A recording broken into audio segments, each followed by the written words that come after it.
Welcome to another Transformers Revenge of the Fallen review. This time we're going to be looking at the leader class Jetfire. So here we have Jetfire in his vehicle mode, which is a Blackbird jet, which is really accurate to both the actual jet and model, the CG model. It does have some landing gear on the bottom. One right here, which folds in kind of easily, and two more right here. Yeah. And it does have some nice detailing on it. It has Decepticon symbols on the wings here, which appear to be scratched out either by age and wear and tear, or whether him scratching out the symbols himself, because he really doesn't like the Decepticons that much. One more on that side. And on the wings, on these wings here, you can see another Decepticon symbol there. And I guess a registry number there, and a little detail of a skunk. I'm not, maybe because he's an old fart and skunks fart, maybe that's why. But also right here it says Jetfire, and on the towards the cockpit it has some very tiny print. Right there it says Lieutenant Commander, I guess, Brawley. And that print is right below it is too small. I can't even zoom in on it. Let's see if I can just bring it up. Not without yeah, it's whatever it says, it's very, very small. And I like that they put that extra effort to making like warning signs, I guess, that any human could read. So yes, other than just the paint jobs, it is very detailed, especially on the top. Of course, one of the few major drawbacks of this figure in this mode is, lift it up, you see practically the whole robot underneath of it, which I don't mind too much. Sure, it would be nice if it was as slick as a Starscream, but I don't mind it. But in case you couldn't tell, this thing is absolutely huge. To get a good perspective of it, I'm going to do a couple comparisons. Put Jetfire aside. Here's a Voyager class Starscream, and I'm going to get a decent bird eye view of it. You can see just how much longer he is.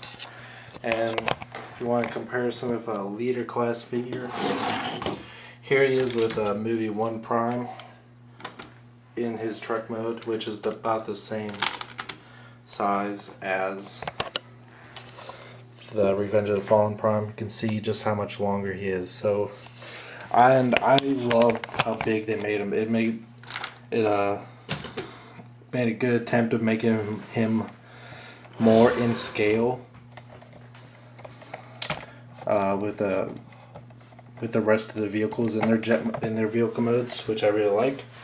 And plus, these vehicles are huge to begin with, so they did a real nice job. I was expecting, when I first saw pictures of it, just to be probably about Optimus sized, but yeah, this is a real nice treat.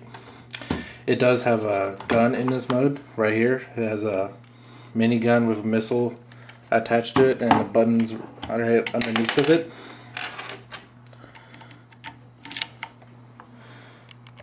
And it does have a button towards the rear where it makes a flying noise, which, if it's not exactly, it sounds very similar to one of the noises that Universe Silverbolt makes. I'm pretty sure it's the exact same noise, but it doesn't bother me too much. But yes, you're definitely getting your money's worth for this toy in this mode. I mean, it's just huge and really detailed and looks just amazing and real hefty too. So you're definitely getting your money's worth for this figure in this mode, especially. So just even based on this mode, I would 100% recommend them. Now let's get to the transformation, which is not as hard as Optimus is, but it still can be kind of frustrating, especially at certain points. First we're just going to get rid of the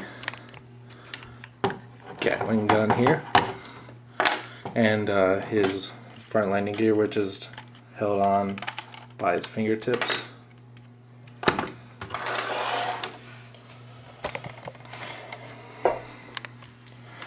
Alright, and then I'm going to just go to the bottom of this figure,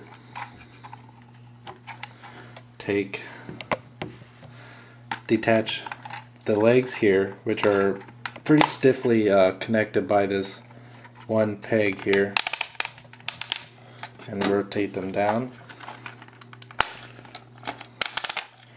And if you want, you can go ahead and form the legs, partially at least anyway, rotating them around like this so it has the chicken leg going on, and then fold the front toes up and the heels back.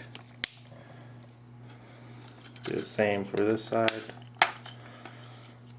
It'll be easier to see once I get more compact, because it's kind of hard to get all of this on camera for now anyway.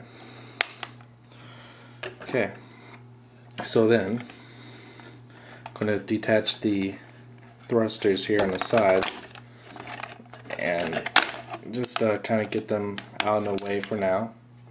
Then, just to get rid of some of the size, I'm going to split the arms down the middle and fold them down.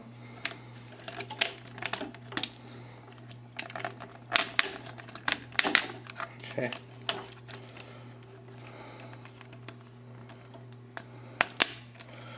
Then take this whole assembly here, detach it from, take this whole piece here, and actually before you do it, I want to split this down the middle so it separates in half. Detach it there, rotate this whole thing up, and then take this dangly piece and rotate it up. And then these pegs right here will attach in these holes here, and it will make the transformation noise. Oh, that's not. I pressed the button at the. There we go. I pressed one of these buttons at the back at the same time. There we go. There's another button right here, which I'll get to later. Okay.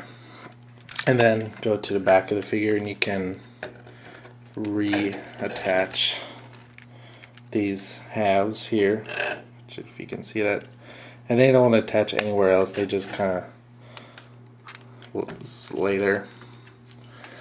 And then take this whole section and pull it back a little bit. Pull it back a little bit. A lot of people can take this off and set it off to the side, but I prefer to leave it on just so we can store it. Fold it down and rotate these thrusters back. Fold these wings, these fins in. Almost there. Then take the nose cone and fold it in half, and they will peg in there.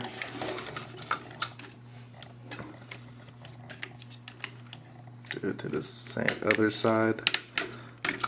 Fold down the arms.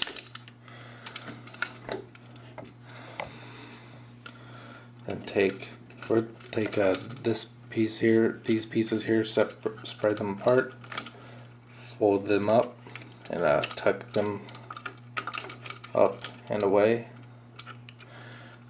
And then take these this hair, I guess, and fold it back.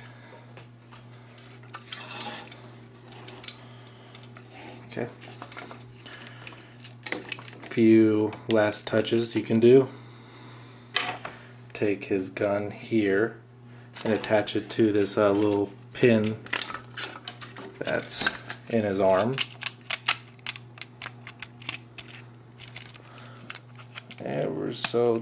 There we go.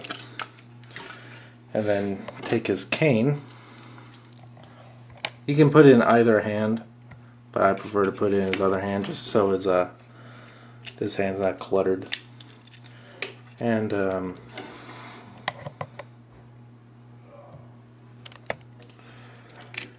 grip it around the cane right there. Extend it. And there you have Jetfire in robot mode. And it is amazingly accurate. Not as accurate as Optimus, but still the detail on this thing is amazing.